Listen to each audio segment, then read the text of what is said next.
Hello kids! Today we are going to make some more food images and you have to guess what I am making.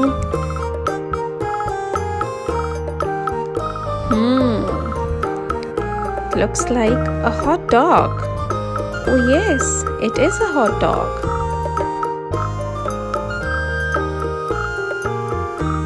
Let's draw one more food drawing and you have to guess along with me. It's a drumstick.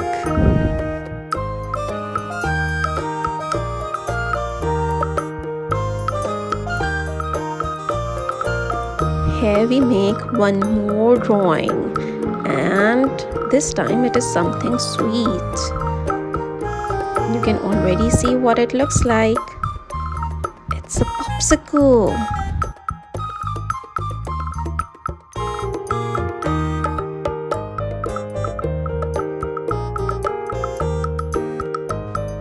I am quite sure that this one is everyone's favorite.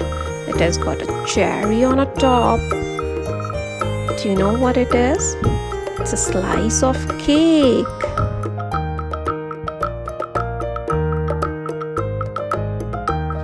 So, which food looks like a circle?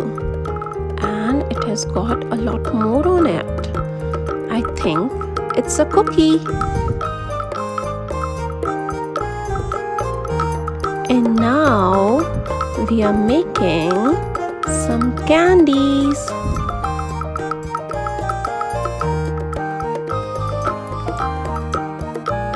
As you already know that we are going to color these food images as well, so keep watching the video.